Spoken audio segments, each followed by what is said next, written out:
Greetings, brothers and sisters. I'm Professor Spira, and welcome to yet another wonderful reading from Professor Arnold Ehret's Mucusless Diet Healing System, annotated, revised, and edited by Professor Spira. Today we are in Lesson 22, Destructive Diet of Civilization in the Mucusless Diet, and we are in the section talking about the worst foods of mankind, of humankind. Sorry. For this purpose, I give you a special critique of the different foods, wrong foods especially, and you can see at once why they are destructive with no positive food value at all, but producing and leaving stored up waste in the body. Meats. All are in a decomposing state, producing cadaver poisons, uric acid in the body, and mucus. Fats are the worst. Even butter is unusable for the human body. No animals eat fat.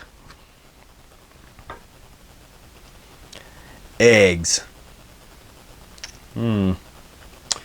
Eggs are even worse than meats.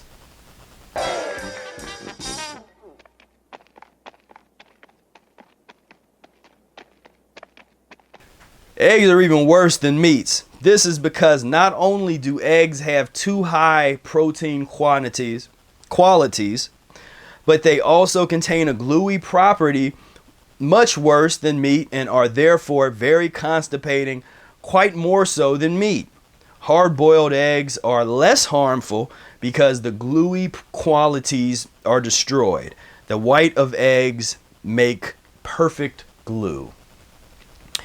Now, the reason I said that, there's a lot of folks that are mucusless diet practitioners in the Spanish-speaking world that have come to embrace a very liberal interpretation when it comes to the use of egg and using egg in a lot of different ways. As far as I've just seen pictures of all kinds of egg usages and using them for long periods of time.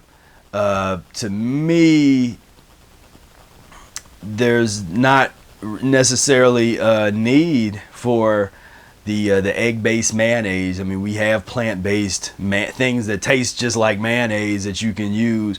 But if you want to go by the book and you want to use some of those things, then that's your prerogative. It's in the book. It's Mucusless Diet Healing System. You do your path. But nowhere does Ehret say that you use eggs indefinitely, that's just going to be part of the diet. Now, I know the argument that's made amongst those circles are that humans have become so filthy, so putrescent, that we need that kind of incredibly slow transition. Now, I'm criticized sometimes for encouraging people to go too slow.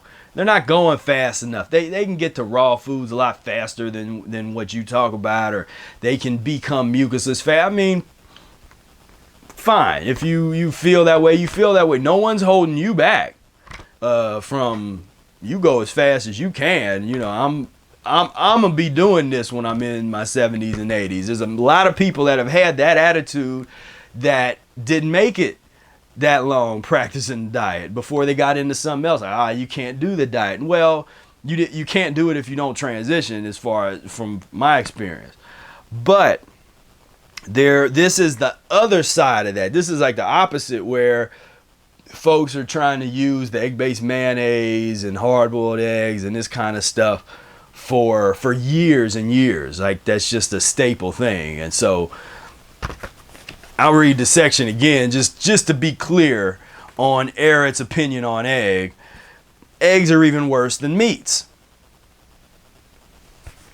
This is because not only do eggs have too high protein qualities, but they also contain a gluey property much worse than meat and are therefore very constipating, quite more so than meat.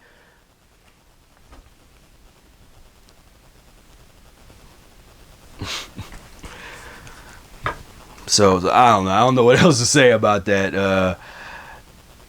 If you want to do it fine, but I was able to transition and do what I did without the use of eggs. That was one. I used of the couple things that are questionable that Ehret said to use in the beginning. I did use cottage cheese for a couple months, but I got off of the egg thing, and I just stayed away from eggs altogether. I just didn't find that to be something that I necessarily needed in my transition. If somebody uses it in their transition, I don't criticize it. I will share concern with the idea of adopting and embracing the use of egg long term, because maybe I missed something in here, but I don't see where Ehret says to do that. And in this section right here definitely goes against that. And the portions of the book that do recommend, the menu sections of the book that do recommend the egg-based mayonnaise and that kind of stuff, a very critical reader of Ehret's work will understand that some of those sections were embellished or created in full by Fred Hirsch, because in some parts, this book, and especially this book, and then so in turn, part of this book is a collaboration of Professor Arnold Ehret and Fred Hirsch. But we always say Arnold Ehret, but Fred Hirsch definitely, as an editor, took some editorial liberties and added some things to the original Mucusless Diet book, and took some things out and changed them over the years. So those sections where there is this egg thing discussed or suggested, those are sections that are in question. Some of those sections are in question in terms of did Ehret actually put that in there, or was that a section that Fred Hirsch kind of put in there? But either way, it still didn't say anything about using those kind of items for indefinitely, for long periods of time. Okay. Milk also makes good glue for painting. Cow's milk is too rich for adults and for babies, and it is plainly destructive. A baby's stomach cannot digest what a calf can. If milk must be used, then add at least half water and some milk sugar. Sour milk and buttermilk are less harmful and possess some laxative qualities. The gluey, sticky properties disappear. Cottage cheese with stewed fruit is good for the transition diet. All other kinds of cheese are highly acidic and are mucus formers.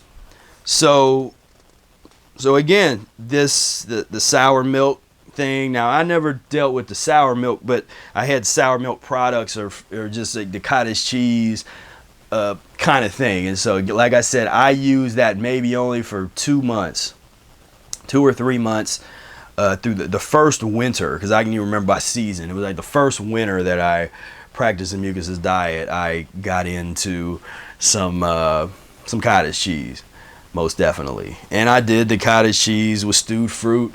I did cottage cheese, applesauce, and chopped dates. That combination. But because I was transitioning and I was doing my enemas, I got to a point where I didn't want the cottage cheese. I couldn't handle it. My stomach was just like, nah, you're done with that. That you are done with that. So that's that. Again, some people I think are, even Fred Hirsch, from what I understand, he used cottage cheese with fruit for quite a long time, meaning his whole life. and so again, that's where some people's interpretation, they want to use that for a real long period of time. I'm not doing that, and a lot of people I know aren't going down that road. But hey, like I said, if that's your path and you're in your path and you really need it, some people need the different levels of transition. That's why I try my best not to criticize or judge. It's a little different. Analyzing is, to me, is different. It's not, judgment is sort of just how you feel about something, your impression, not always necessarily based on facts or based on an objective analysis of ideas or something. But if you really just are examining the ideas or the things or something, what people are doing, it's like, oh, okay, that's if that's what you want to do. The whole thing is, sooner or later you're going to go through an elimination, and that is the question of, what are you going to do? You're going to fast like Arnold Ehret said to do. You're going to do your enemas. You're going to basically practice the Mucusless Diet Healing System, or you're going to get scared and do something else, but sooner or later if you dealing with the dairy and all that kind of stuff and that type of interpretation of the transition, believe me, the eliminations are coming sooner or later. And so you just want to be ready for that.